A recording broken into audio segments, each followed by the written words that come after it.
Welcome to the second meeting of the Equal Access Book Club. Today we'll be discussing Chapter 2, Disability Law and the Process for Determining Whether a Student has a Disability. When the Guide to Assisting Students with Disabilities, Equal Access in Health, Science, and Professional Education was first published in 2015, it filled a gap for those of us involved with the education of students with disabilities in the health sciences. Since then, much more has been written about students with disabilities, accommodations, and ways of thinking about disability as diversity. And the new edition of the book, which we're covering in this book club, has provided us with additional up-to-date and truly useful information. Moreover, with leadership and organizations like AHEAD and the Coalition for Disability Access in Health Science Education, communities of disability resource professionals are able to better learn from one another. The publication of this second edition, now named Equal Access for Students with Disabilities, the Guide for Health Science and Professional Education, builds on the first edition while being informed of the tremendous amount of thinking, writing, and research that has emerged over the last several years.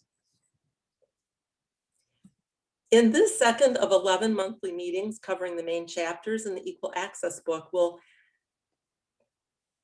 dive into the book and learn more from each other. Before we get started, let us tell you a little bit about ourselves.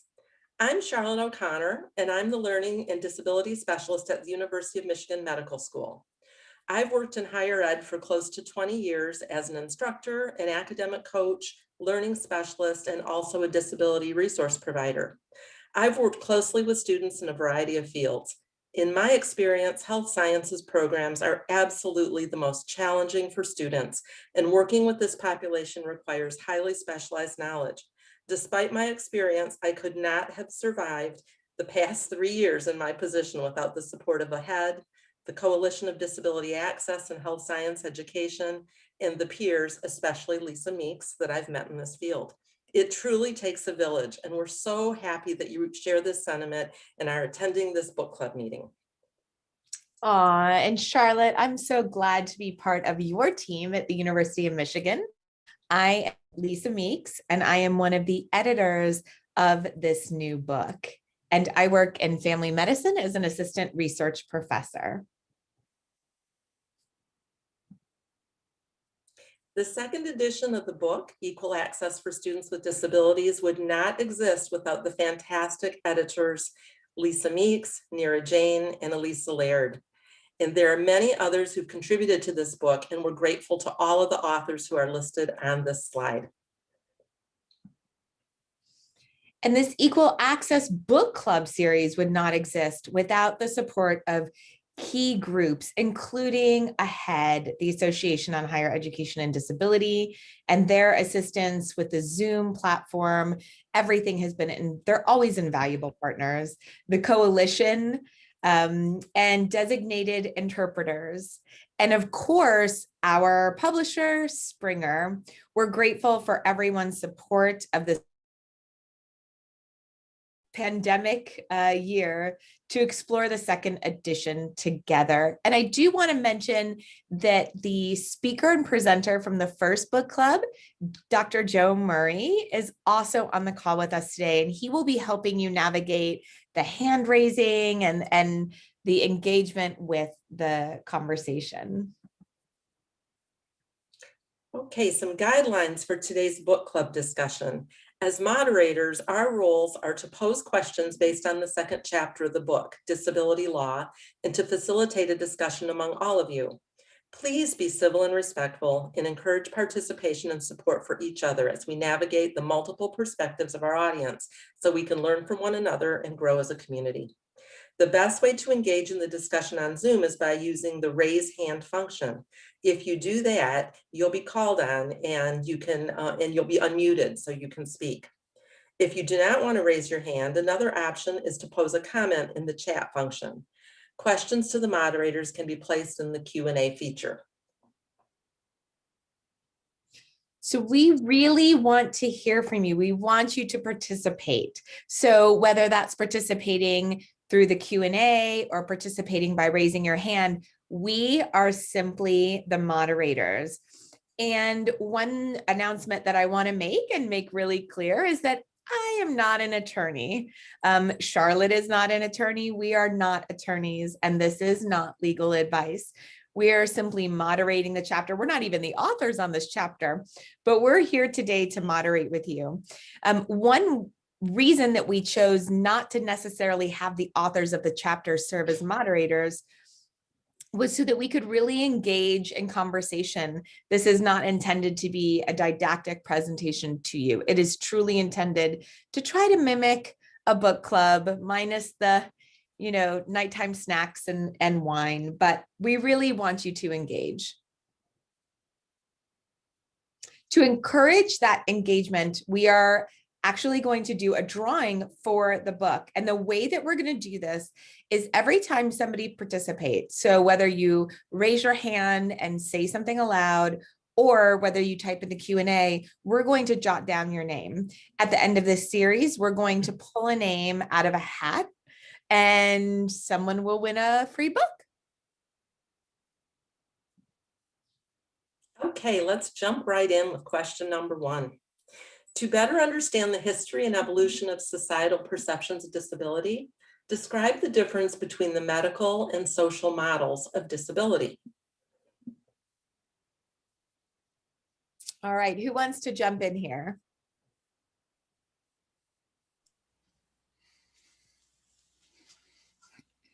I'm seeing some pretty famous names who I know can answer this question on this participation list.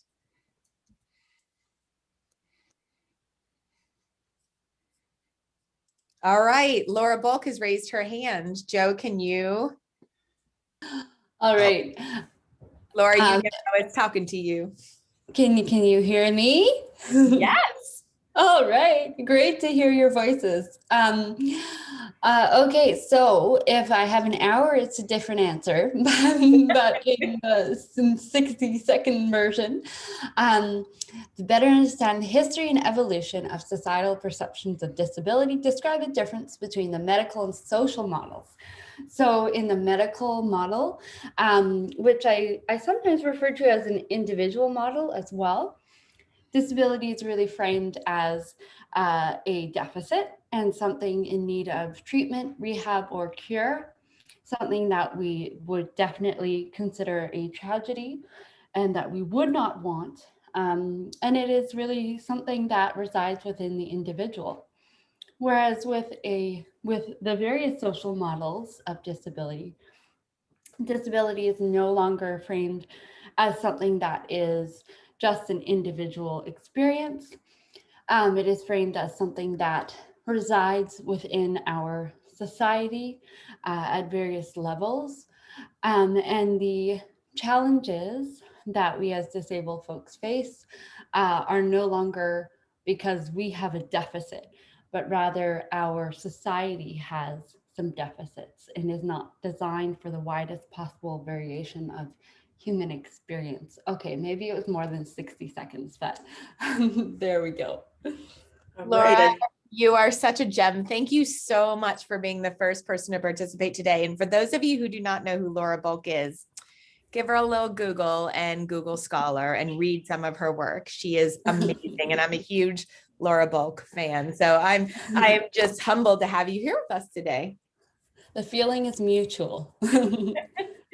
Well, let's move on to question 2. I noticed there were no other hands raised, and I know we have lots of questions to cover today. So be thinking about who's going to raise their hand next. And the question is, how is disability defined by the ADA? And then a sub question of that is, how did the ADA Amendments Act of 2008 expand the definition of disability? What are some major life activities that were newly covered as a result of this amendment? Who wants to jump in? The good news is I see people I know, so I'm very famous for volunteering people to talk. Lisa, were you able to advance the slide? Oh, so sorry.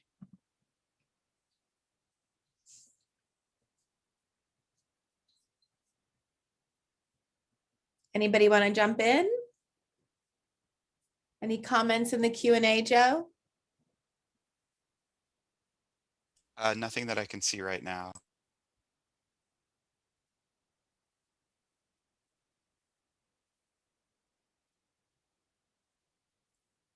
All right, Maria Keller, thank you so much. Maria is one of my UC sisters. All right, Maria, can you give Maria access to speak? Maria, can you speak? I believe I can. Awesome. Yay. So straight from the book. The ADA defines disability as a physical or mental impairment that substantially limits one or more major life activities, a record of such an impairment, or being regarded as having such an impairment. How did it expand it? It included chronic health conditions more than anything else, temporary disabilities. I don't remember where I saw that in the book, but I mean, my understanding of it is that it expanded it to more than just limiting it to the medical model perspective, and more of like, what are the impairments that are going on, and how is that disability, and how is that attached to a current disability? Great. Cancer, Anybody want to talk Crohn's. about? Yeah. Oh, sorry, Maria. I think things like cancer, Crohn's, things that may not be actively impairing an individual but is subjected to flare-ups was also, I think, one of the major contributions to the 2008 amendment. Wonderful. Anybody else want to jump in?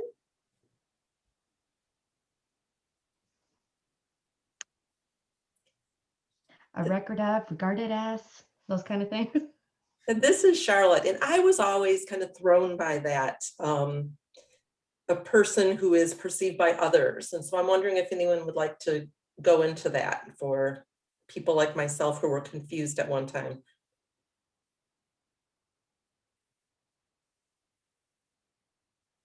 Great, Paula. Joe, can you unmute Paula? Hey Paula. there. Yeah, can you hear me? Yes. So my understanding of the regarded as is any condition or disability that or having being perceived as a disability. So something like having a history of seizures, for example, might not currently be active, might not currently be in play, but because of the history with a given condition, you are presumed to have limitations, disability related limitations based on that perception. So when I've looked at, in some of my research, when I've looked at some of the court cases, you look at things like people who disclose having seizures in childhood and now are employed and are being discriminated against because they're concerned that there will be a seizure while working with children or something like that. So that's my understanding. I'm sure somebody else can clarify a bit more. Thank you. That's great. Anybody else want to jump in? Lisa, one of the participants, Marie Lusk, shared with us just some things for us to think about, that disability includes major life activities, including things like eating, breathing, sleeping, concentrating, thinking, lifting, bending, to name a few, and to think about it as encompassing the entire body and all functions, including digestive and endocrine, for example. Thank you, Becky. That was Marie Lusk. Marie Lusk. Yes, her nickname is Becky. That's confusing to me, Lisa. It's for those of you who know Beyonce, Becky with the good hair. That's Hi, Becky. Marie Lusk. She has Becky with the good hair. So her nickname is Becky. She's gonna kill me. But thank you so much, Marie. All right. Let's see. Charlotte, you want to go over question 3? Certainly. A number of local, state, and federal laws govern disability protections in the United States. Beyond federal laws that apply nationally, how would you go about learning about any additional laws your institution needs to abide by to ensure full compliance?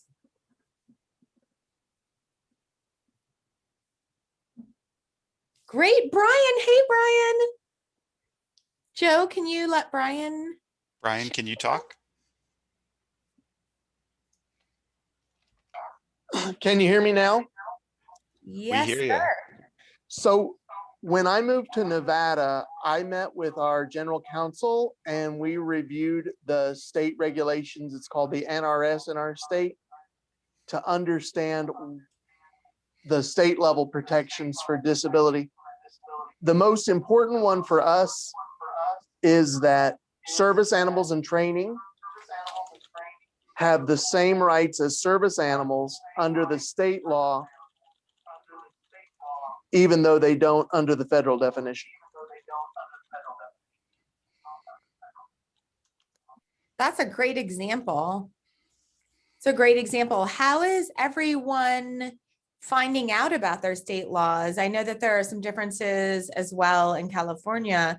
How is everyone going about getting their legal updates? Are people attending Paul's training or the AHEAD yearly update, or are you reading your disability compliance? What is your biggest source of legal information? Is it Dina or Dinah? Joe, if you want to unmute.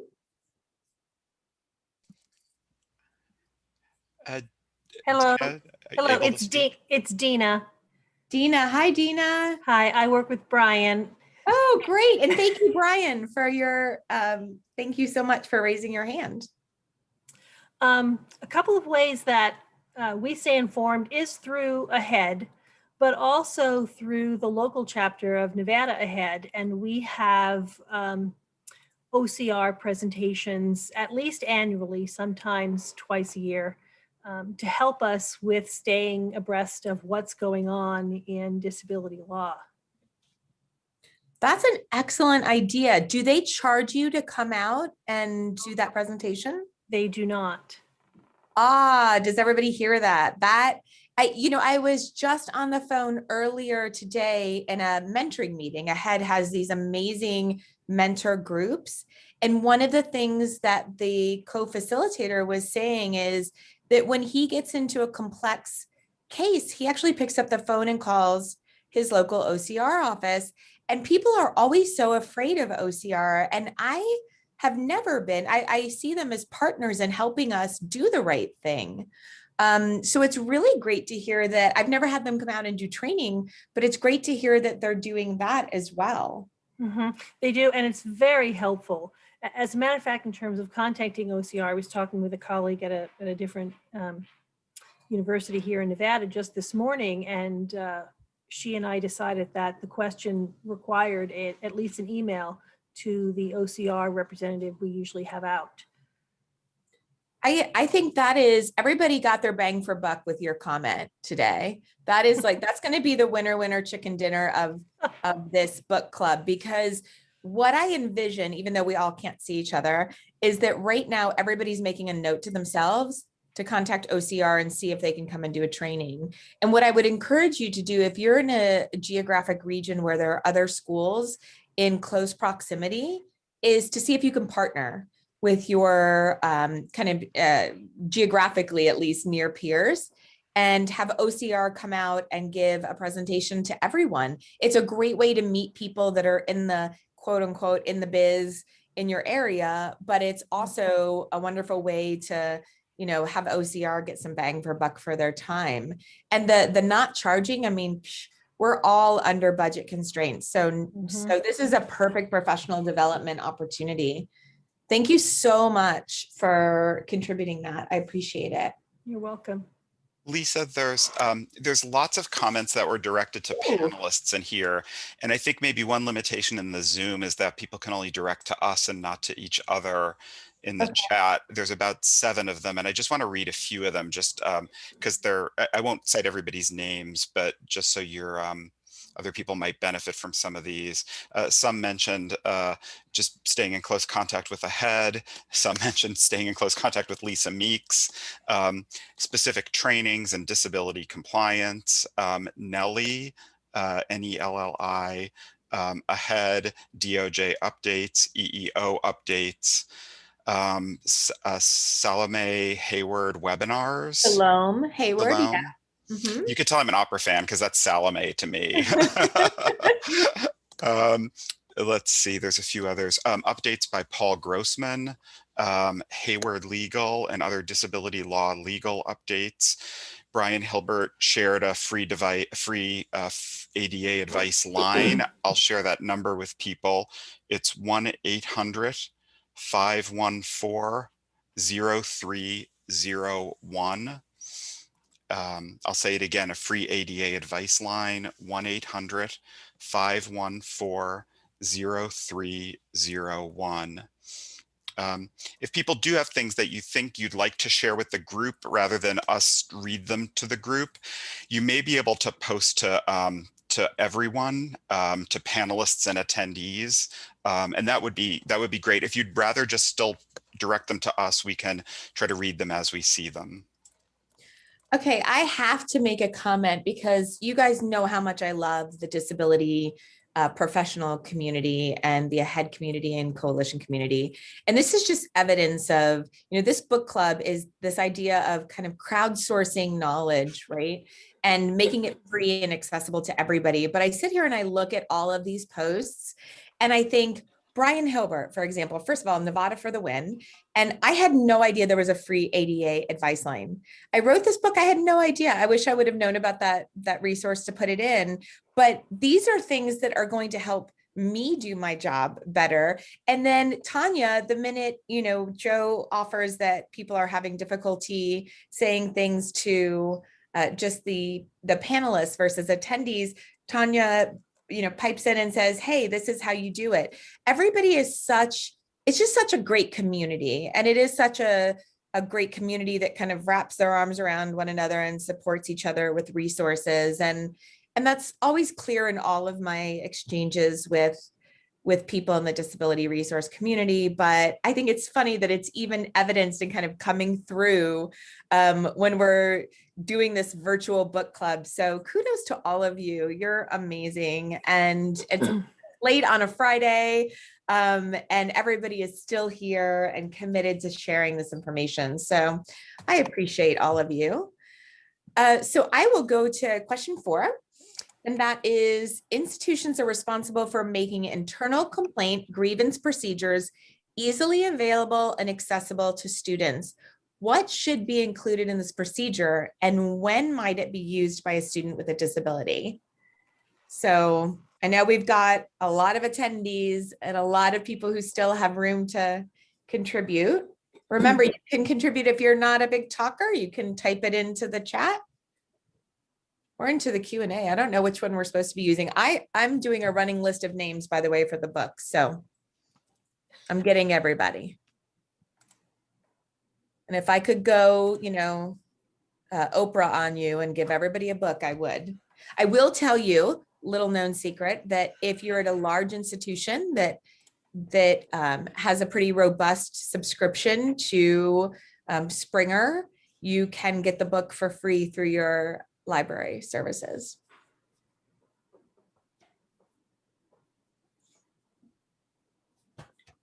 All right, so we need a hand or a chat. Marie Lusk. Can we give Marie Lusk the mic?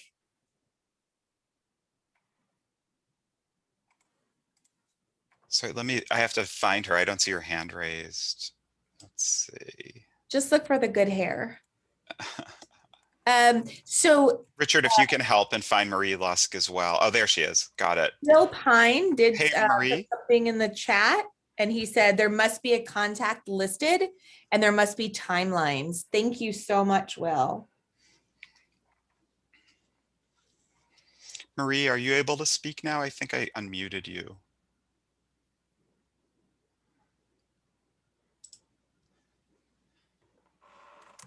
Unmute. Okay. Hello, how are you guys?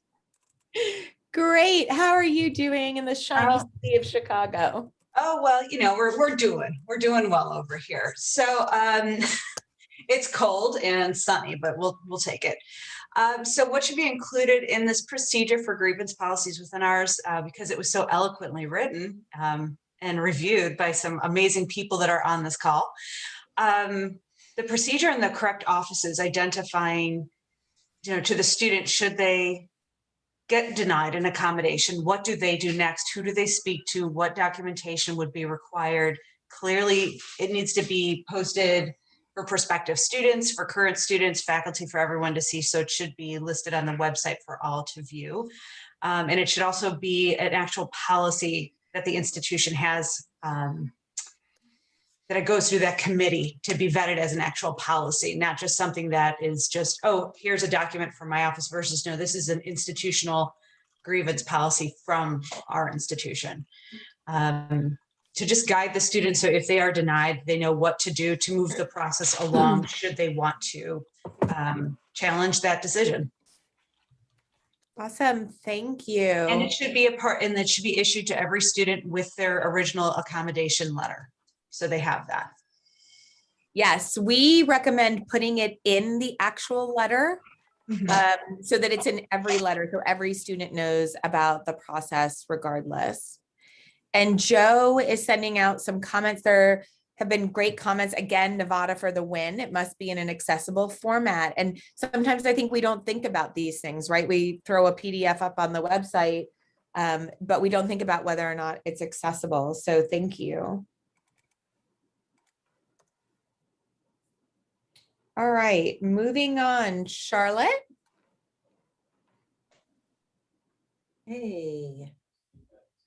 Section 504 of the Rehabilitation Act states that no otherwise qualified person with a disability may be excluded from participation in any program that receives federal funds. What does otherwise qualified mean in the context of your institutional programs? And how do technical standards, if applicable, play a role in determining when a student is otherwise qualified to participate in an educational program?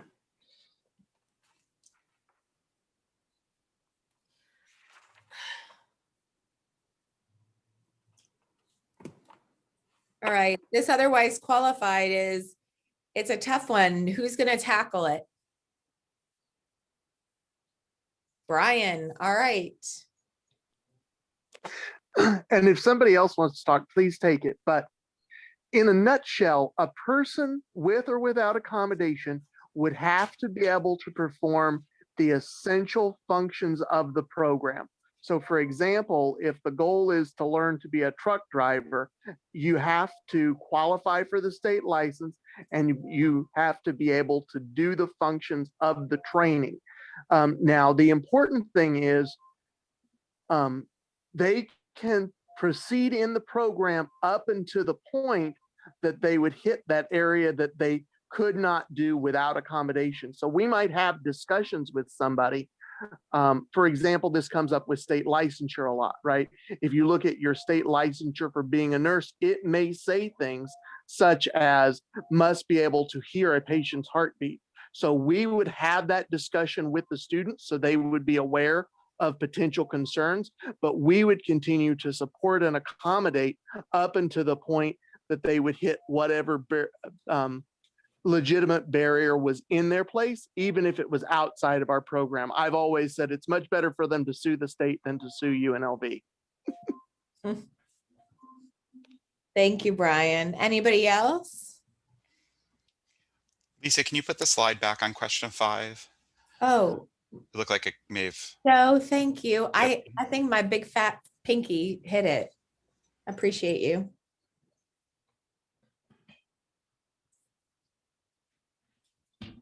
Oh, great, Paula. So I'm actually on faculty in a special education program, but I focus on transition to adulthood. So you guys are also my people. So thank you for allowing me to be here. We, in our department, struggle with the idea, and I don't know if this is just an education thing, but education is really resistant to developing technical standards. And so what happens as a result is you get students who kind of bump up against that hairy place of, is this a professional disposition issue? Is this a disability issue? But because we haven't yet developed that clear measure of like, this is the bar by which we're assessing, it really leaves us vulnerable as a program area because we haven't named those standards to determine whether or not people are otherwise qualified. So it's definitely, I feel for you guys as disability support specialists, because I think we as faculty don't always do as well as we need to give you guys the resources you need to support our students and do your job. Well, thank you. I think I've been super lucky to just work with amazing faculty, but I know that not everybody has that experience and it can be a little bit contentious. I see we have a couple of other hands raised, and I know that one little secret is that Charlotte O'Connor did a lot of work in kind of parsing out some of these responses, and she has an excellent response to this question. So I may ask her to read her response as well. And we may be able to make these available to folks after the book club. But Maria, you have your hand up? Yeah, I wanted to add a little bit to what the prior person shared about the education program. So, I mean, to address the question, not otherwise qualified is, can you do the academic and technical standards with or without accommodations? What does otherwise qualified mean is just, can you do it? Even with the accommodations, without the accommodations. And I have to agree that one of the departments, and I worked with not just medical students, but all the PhD students and those in graduate and professional training programs, the ones that I have the hardest time with just trying to figure out, well, why is the 4.0 student getting dismissed? Is the education program. They are so resistant to nailing down technical standards. And they just say things like a fit, and I try to guide them towards some of the technical standards we use for the medical education program. Like, how do you define professionalism? And it's so hard to just have them join the table for that conversation. So when we talk about how do technical standards, if applicable, play a role, it's not just can the student do the homework, can they test, but can they do the functions of the profession? And for professional training, I think that is so critical to be able to articulate it and operationalize it. And accommodations can be part of that process, and they usually are with many of the students I work with, but it's hard to provide those accommodations when the discussion on what is it that you actually need the person to be able to do is not happening. So it's definitely a collaborative effort. And when everybody comes to the table, we've never had a challenge. That's great. That's great. And Paula, I would encourage you and everyone on this call to join the next book club, which is about technical standards. And I'll also take a minute to plug, there was a AAMC webinar about technical standards that's free and accessible to anyone. So if you go to the AAMC website, click on there, I don't know if it's under professional development or something like that, but anyone can access this webinar, and it walks people through how to develop technical standards. And even though this was for medicine, it still is usually the same 5 domains. I will say that another way to address the professionalism / behavioral concerns, Paula, is to put a educational outcome or competency in every single course that is behaviorally or professionally dependent. So student will XYZ, and have that be part of the syllabus for each course. Charlotte, do you want to read you had a quick answer that I think is just a wonderful summary of this? Really? Well, thank you. You're To the first question, what does otherwise qualified mean? My note said language was directly from section 504, and the definition depends on the type of program. Otherwise qualified means that the student meets the program's stated criteria for participation and is able to successfully complete coursework. And the second part, how does otherwise qualified play a role, or how do the technical standards play a role? The criteria includes meeting admission standards and maintaining passing grades. Some programs, such as those in the health sciences, have tech standards. Oh, this isn't offering a whole lot more, but, and I said, we will be discussing that more in chapter 3. And in my experience, we've seen in medical education, a lot of the language of the technical standards, maybe we've changed ours so that it's not depending on sensory ability. So it won't say student may be able to hear a heartbeat. We'll say they may be able to detect a heartbeat. And that is more inclusive of students who need accommodations. Right. And we are building a pathway of deaf physicians at Michigan that's going to be pretty robust. We've just admitted several deaf students to our medical school again. So we're super excited. And Christine Lowe gave a really nice answer that technical standards are the non-academic criteria. And I think that's really important to remember. You can't throw a bunch of competencies in your technical standards that require an educational piece. These are non-academic criteria. And of course, as with anything, as Brian pointed out, these can be met with or without accommodations. But when you get to the point where there is no accommodation that would not lower the academic rigor or, you know, change the essential functions, but still allow the student to progress in the program, then you've gotten to the point where somebody would not be otherwise qualified because they can't complete the program even with those accommodations.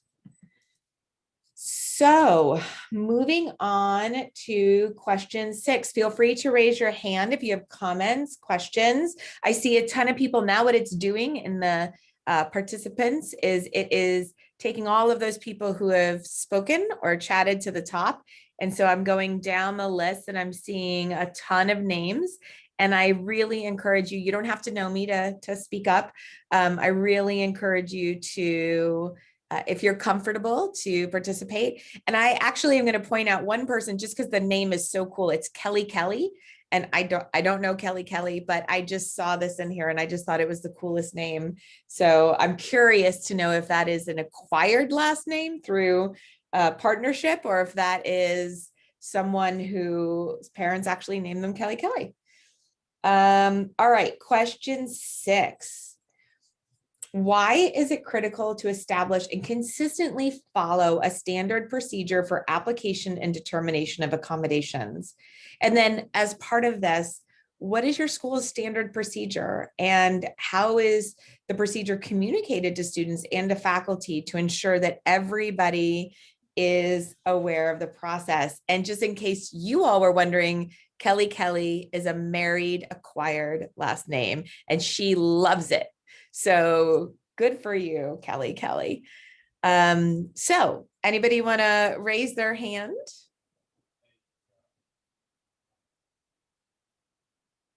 Why is it critical to have consistency?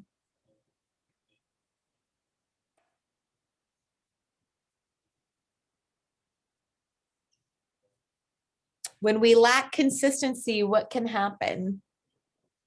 Oh, good. Hands raised. All right. Who wants to go first? Dina, do you want to go first? I can. Yes, this is Dina. It's critical to establish consistency in application and determination of accommodations because you don't want to show preference for one category or another. And all of the ADA laws, ADA requirements need to be applied equally. So, and it's important for the students to see that. Our procedure is that we have all of our requirements listed on our website. The application is front and center on our website. The information about the process is right there, also accessible in an accessible format. And it's important that both students and faculty are aware of this so that students can apply if they feel they qualify for accommodations, and faculty know how to recommend our services to students. And when talking to faculty, we do a number of presentations to our faculty to make sure they're aware of our process and how to best recommend the Disability Resource Resource Center to some students. And I often tell them it's like recommending the Writing Center or some tutoring that's available on campus. We're a campus resource, just like the Writing Center is a campus resource, just like tutoring is. And it just allows students to make a choice for themselves if they would like to access our services or not. Great, thank you. And that Christine Lowe, you had a really good comment. Do you want to say it, or do you want me to read it? Can we unmute Christine Lowe? Let me see if I can find her. Yep. Christine, you should be able to talk. Hi guys, can you hear me? Yeah.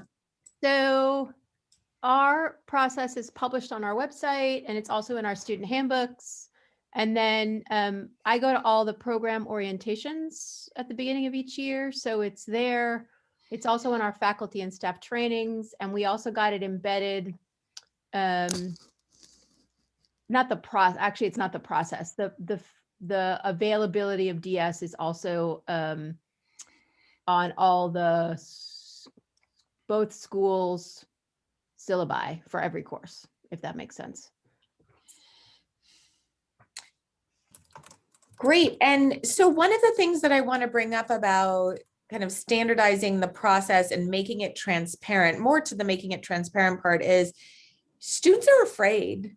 Students, especially health science students, are afraid of the unknown. What does this process entail? Who's going to see my documentation? What's going to happen? How are decisions made? And we really want to reduce that fear as much as possible. As well, and brought this up in the chat, you know, if you're making decisions that are inequitable across students, whether it be students in different programs, students of different races or genders, or students of different disability categories, that's a problem. And having a consistent process will ensure that to some degree that students are, you know, these decisions are adjudicated, you know, in an equivalent manner. It's protective so that, you know, should a student file a complaint and say, and I've actually been part of this, where a student has said, you know, a determination was race-based versus disability, that other students that were not a minority category that were receiving accommodations had been given more accommodations. So you just want to reduce that bias. And everyone has a level of bias, regardless of, you know, what you think. And so reducing it is really important. I think probably the most presenting issue is, you know, having a student that's curmudgeony, right? That you're working with, and they make your life maybe a little bit more complicated and a little bit more taxing. And you know, you want to make sure that the decision that you make for that student is the same for the student who makes your life just a joy to work with that student and be around that student. You want to make sure that all decision making is grounded in the framework of, you know, the law, and that there would be no question about that decision at the end of the day. All right. And Maria brought up a really good point, right? OCR is more likely to give deference to the institution if you have followed your process. Yeah, Paul says this all the time, Paul Grossman, where, you know, even if you mess up, if you followed the process, even if you didn't get to an answer that the court feels is the most appropriate answer, that following your process is going to keep you from being viewed as discriminatory or retaliatory with the student. So I do think that that is a really important concept. So moving on, I know time just seems to be slipping away from us. So moving on to question 7. And that's me again, right? It's you again, Charlotte. All right, I got so engrossed in this great conversation, truly. Why is the student interview a critical component of the interactive process to determine an appropriate accommodations plan? And who else may need to be involved in the interactive process to determine a reasonable accommodation plan that does not hinder educational objectives?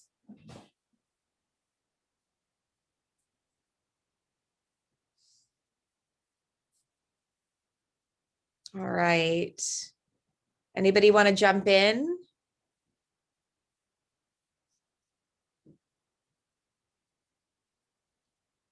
How about somebody we haven't heard from yet? Who will be a brave soul to come in? This is more of a, I mean, we gave some reasons in the book, but I think this is something where it's, we all probably have our impression of what the most important reason is for speaking with the student. Oh, great. Lisa and Caitlin. Yay. Thank you guys so much. New voices. So Lisa, do you want to go first? And Joe, if you can unmute them. Sure. Lisa, see if you can talk now. Can you hear me now? Oh, yeah. Okay. I think one of the most important aspects of the student interview is to hear how they experience their disability in their own words. So whether it's in the context of their housing, whether it's in the context of clinical accommodations or other academic accommodations, what is in their documentation is, certainly from that third-party physician or their medical provider, but how they experience really only comes from them. And so that's my favorite part of the process in the interview, where I get to ask more questions and really understand the impact to them. Yeah. Absolutely. And I know that there's some discussion in the chat about, the student is the expert in their own experience. Mm-hmm. And that's where you're going to get, you may get high level information from the provider, but that kind of nuanced information, especially when the accommodations get a little bit more complex, that's going to come straight from the student and their lived experience. And how they go about operating every day, right? How do they navigate their space every day? So thank you so much. And Caitlin? Joe, is Caitlin unmuted? Hi, can you hear me? Yeah, hey Caitlin. Hi. I pretty much will just echo what Lisa said, but I think the interactive process is important because a person may have the same disability, but it may look very different. Like we may have 5 students that have POTS, but each one has a different functional limitation. It affects them differently. Particularly these chronic conditions, it may be different based on the weather or their stress level or, all these other factors. So it really does require asking the right questions of the student to get the answers you need. Thank you so much. And there's some really good chat happening in the chat. Laura Riley. Hey, Laura, another one of my UC sisters. How you doing? Joe, can you unmute Laura Riley? There you go. Can you hear me? Yeah, how you doing? Doing all right. How are you doing? Great. All right. So in answering the second question, as far as who may need to be involved, I would say, it's not only all about the student, but you also need to talk to the, faculty, preceptors, clinical folks to find out the accommodations that you're thinking about, what's going to be possible in the environment that the student's going to be working in. Because you want to make sure, and what's possible, because you're wanting to reduce the barriers. So you want to find out what's possible, because, obviously you don't want to fundamentally alter anything, but you also want to figure out what's going to be possible in the environment that they're going to be in. So working with those folks as well. Absolutely. If anybody's taken a training from me or watched a webinar, you know that I talk about the clerkship coordinators. Oh, we have a little kid on the line, it sounds like. The clerkship coordinators are just such important partners in this process. And they know all of the requirements that students have to meet, but they're not doing the educational piece. So that's really nice. And looks like we have more hands raised. Megan Matthews. George. Megan, Hi, can you hear me? Yep. Yes. Okay, cool. So this brings up, we actually just, so I am a new access coordinator overseeing students at health sciences at University of Washington. And we actually just had first of hopefully more to come meetings with our clerkship directors yesterday around what our interactive process is, how we're coming to decisions on accommodations, and wanting to bring them into the process. And the question that kept coming up was, how do we help prepare students ahead of time to know what they're actually going to be doing and like specific clerkships or rotations, so that they know how to ask for accommodations? Because I think what we're getting.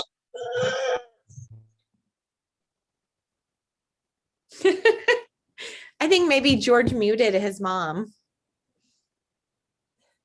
But yes, working. So all of you, okay. Yeah.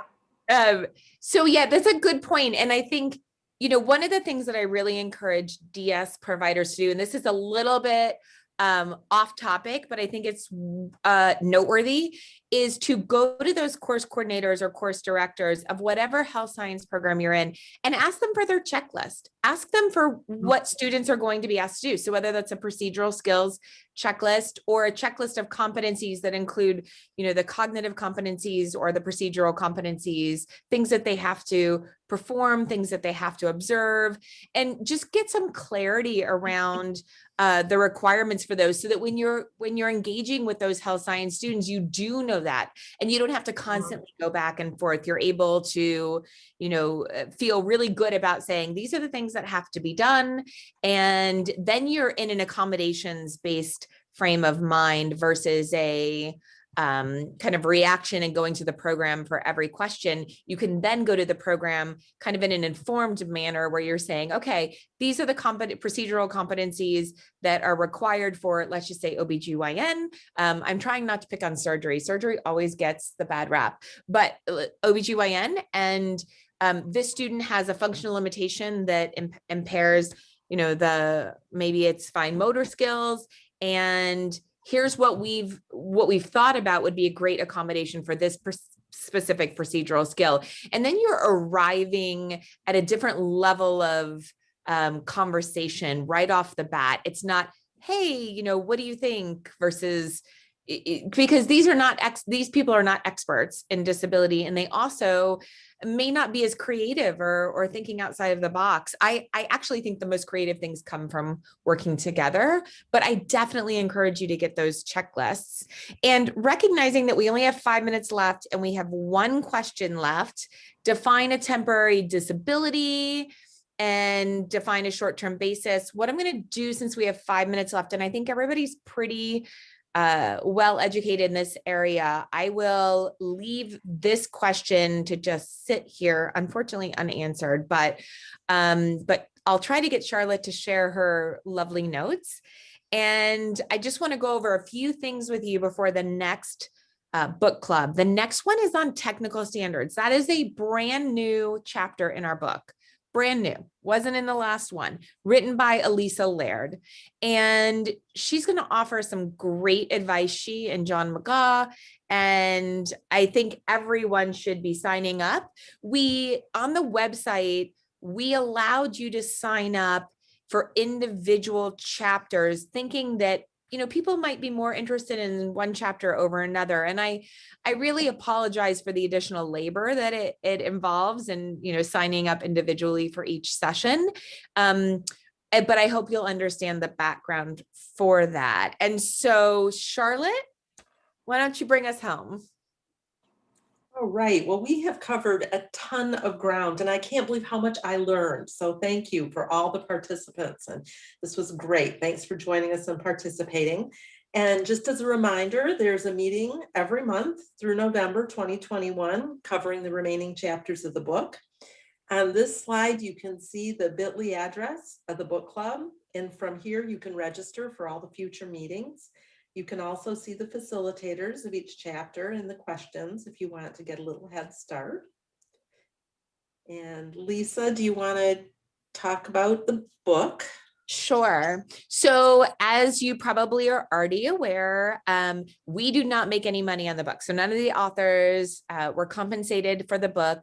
The proceeds from sales of the book go directly back into the coalition and AHEAD funds to continue to bring you free and accessible resources for professional development. And that is, it is a labor of love for all of the authors, and we're so appreciative for their time, but we all believe in this work and want to move this area forward. You can purchase the book and save 25% plus free shipping if you use this code Bookclub25 at springerpub.com. As I mentioned before, for those of you from large universities, especially those with a health science program, you may have access to the book through your library system. So check with your librarian and see if indeed you do. Usually when you do, it's by chapter.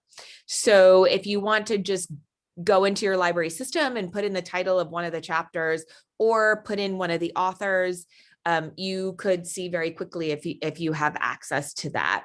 For those of you that might want to conduct some trainings on your campus, and I know the coalition is going to start working on some training packages that you can take away, and you want to do bulk purchases, this makes a great gift if you have some funds left over.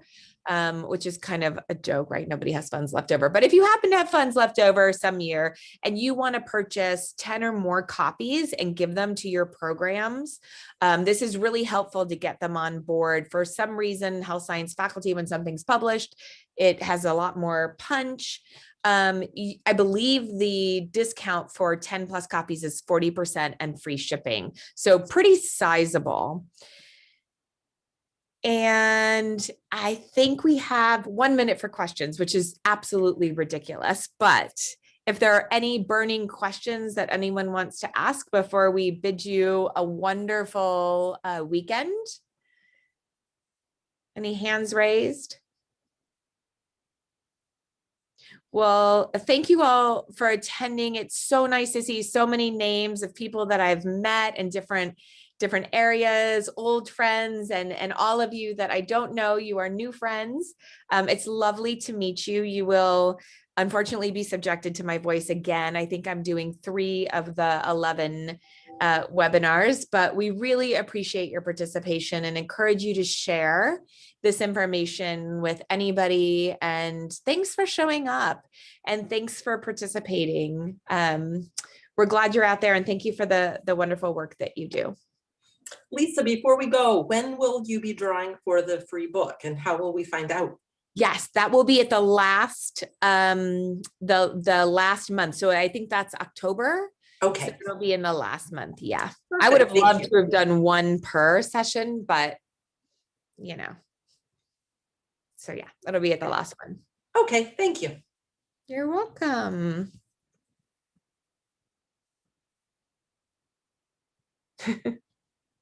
Merci, Laura Bulk.